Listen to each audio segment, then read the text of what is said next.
गुजरात और वडोदरा के पर्यावरण के लिए हमेशा चिंतित रहे गुजरात इकोलॉजी सोसाइटी के निर्माता हसमुख शाह की पहली बरसी पर खास व्याख्यान सीरीज शुरू की गई है।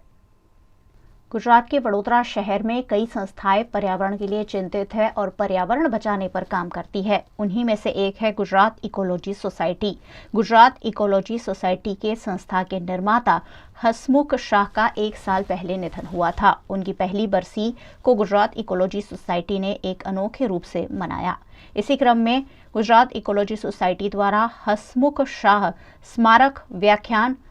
सीरीज शुरू करने का निर्णय किया गया है। अग्रणी पर्यावरणवादी और समर्पित बिल्डर समुदाय के कार्तिकेय साराभाई द्वारा इस मौके पर ecology of hope towards sustainable lifestyle and a circular economy की थीम पर व्याख्यान का आयोजन किया गया, जिसमें गुजरात सरकार के पूर्व मुख्य सचिव पीके लहरी समेत के अग्रणियों ने अपने विचार व्यक्त किए और पर्यावरण को बचाने पर फिर एक बार विचार विमर्श किया। आज श्री हसमुख भाई शाह की प्रथम पुण्यतिथि है। इकोलॉजी कमीशन की गुजरात में उन्होंने स्थापना की, उसके लिए हम उनको याद तो करेंगे, साथ साथ ये कहना जरूरी है कि विविध क्षेत्रों में हसमुख भाई का प्रदान उल्लेखनीय है और हमें उनसे कई चीज़ों में प्रेरणा लेनी है। आज विकास की रफ्तार के साथ हमारे जमीन, जल और वायु में जो नुकसान हो रहा है, जो परिवर्तन हो रहा है और अभी ऋतु चक्र का भी परिवर्तन हो रहा है, तब हमें ये देखना है कि जो हमारा विकास है वो पर्यावरण को कम से कम हानि पहुंचाए और इकोलॉजिकल बैलेंस जो है वो बना रहे। हसमुख भाई की चिंता गुजरात के औद्योगिकरण के साथ गुजरात की इकोलॉजी के लिए थी, तो आज उनकी प्रथम पुण्यतिथि के दिन इकोलॉजी कमीशन ने ये जो कार्यक्रम रखा है उससे फिर एक बार गुजरात में एनवायरनमेंट के प्रति जागृति आए और साथ साथ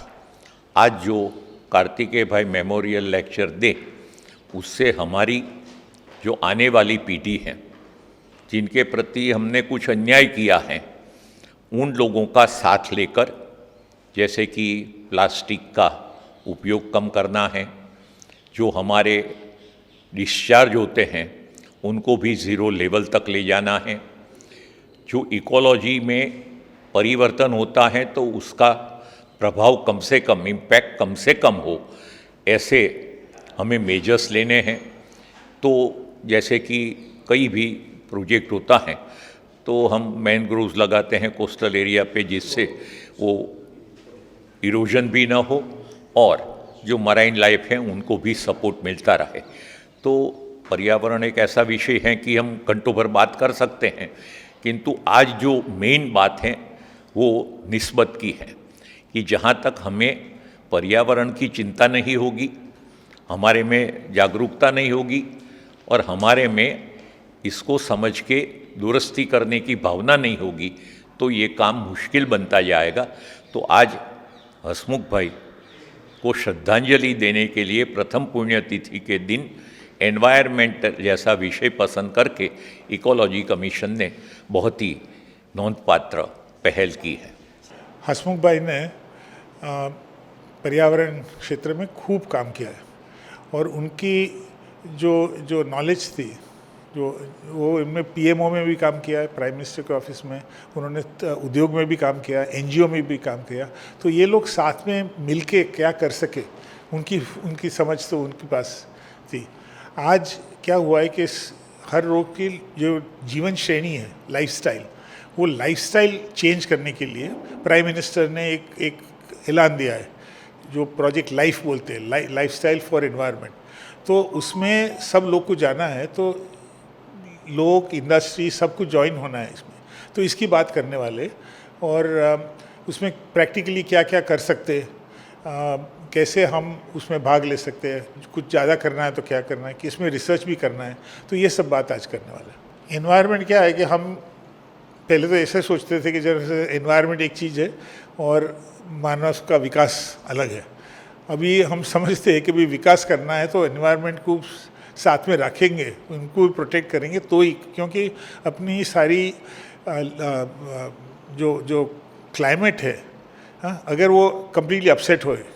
तो अपना एग्रीकल्चर में इफ़ेक्ट होती है। देखो आज 19 दिसंबर है तो भी ठंडी नहीं है,